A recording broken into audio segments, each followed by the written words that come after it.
পশ্চিমবাংলার মাননীয় মুখ্যমন্ত্রী মমতা বন্দ্যোপাধ্যায়ের অনুপ্রেরণায় শুক্লপক্ষের দশমী তিথিতে ভূতনাথ মন্দিরের সন্নিকটে মা গঙ্গা আরতি অনুষ্ঠিত হল। এই অনুষ্ঠানে প্রধান উদ্যোক্তা 20 নম্বর ওয়ার্ডের পৌরপিতা বিজয় উপাধ্যায়। এই অনুষ্ঠানে উপস্থিত ছিলেন শিশু ও নারী কল্যাণ মন্ত্রী ডক্টর শশী পাজা, মেয়র পরিষদের সদস্য স্বপন সমাদ্দার, পৌর মাতা ইলোরা সাহা, বাবুন ব্যানার্জি, মীনাক্ষী গাঙ্গুলি, রাজেশ সিনহা, স্মিতা বক্সি, কৃষ্ণ প্রতাপ সিং সহ বহু বিশিষ্ট ব্যক্তিবর্গরা। Bureau report, Kolkata today news. আমরা কোথায় আছি? আমরা আছি গঙ্গাঘাটে, যেটা 20 নম্বর ওয়ার্ডে আমাদের ভূতনাথ মন্দিরের পাশে।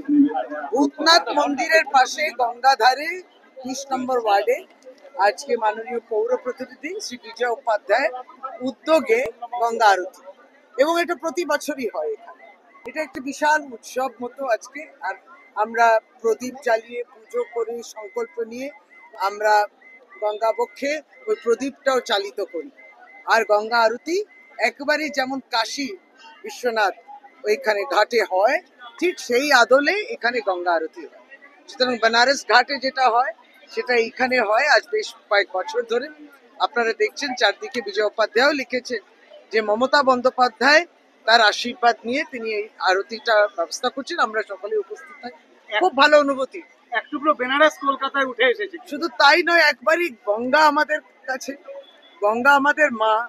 এই যে মা যে কত সুখ শান্তি দেয়, মায়ের হাতে কিছু নিবেদন করলাম, তার পরিবর্তে এত শক্তি। এই ভক্তি দেখুন, কেউ কাউকে হয়তো চেনে না, অত বেশি চেনে না, কিন্তু এই ভক্তিটা আমাদের কিরকম কাছে কাছে নিয়ে আসে। এই ভক্তির মধ্যেই শক্তি আছে এবং স্বস্তি আছে, শান্তি আছে। এটাই কিন্তু প্রকৃত পশ্চিম বাংলা, এটাই কিন্তু প্রকৃত কলকাতা। কি চাওয়া হলো?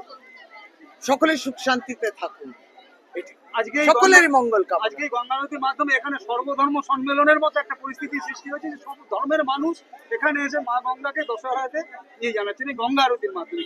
সবাই কিন্তু মায়ের সন্তান, সুতরাং কেউ কাউকে কোনো পরিচয় জিজ্ঞেস করে না। সবাই জানে আমার পরিচয়, আমি মা গঙ্গার সন্তান। বাস, নির্ভেজাল একদম সুন্দরভাবে চলে আসা মায়ের কাছে সারেন্ডার করে দিন, সমর্পণ করে দিন, তিনি ঠিক নিয়ে চলে যাবেন। সামান্য বৃষ্টি, কিন্তু তাতেও ভক্তিভাব কিন্তু কোনো রকমের বিঘ্নিত হয় না। একবারই ভিড় যেন আরো বেড়ে গেল।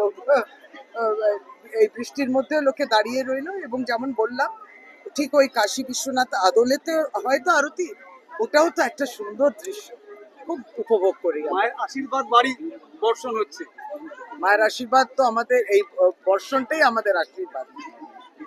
সেটা পুজো হোক, রাজনৈতিক অনুষ্ঠান হোক, সামাজিক অনুষ্ঠান, বৃষ্টি পড়া মানে আশীর্বাদ। যেমন দেখা যায় 21শে জুলাই স্টেজে কিন্তু বৃষ্টি হবে। হ্যাঁ, সামনে দেখবেন 21শে জুলাই মা আশীর্বাদ করবে।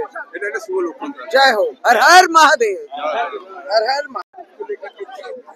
देखिए 2015 में जब यहाँ को ममता बनर्जी ने कैंडिडेट करके 20 नंबर वार्ड में भेजा, यहाँ सुधांशु सिंह काउंसलर थे, x MP, ex MLA, x MIC, x borough chairman, x mayor candidate. 2010 में वो मेयर कैंडिडेट थे लेफ्टिनेंट के। दीदी ने मेरे को कहा कि हम तुमको वहाँ भेज रहे हैं और वहाँ जीत के तुमको बनारस जैसी आरती, गंगा आरती करनी होगी, क्योंकि वहाँ भूतनाथ मंदिर है और माँ गंगा वहाँ पर बह रही है। बनारस में भी भूतनाथ वहाँ पर मंदिर है, बाबा काशी विश्वनाथ का, मणिकर्णिका घाट है और माँ गंगा है। और यहाँ भी देखिए नीलतला शमशान है, महाशमशान, और बाबा भूतनाथ है और माँ गंगा है।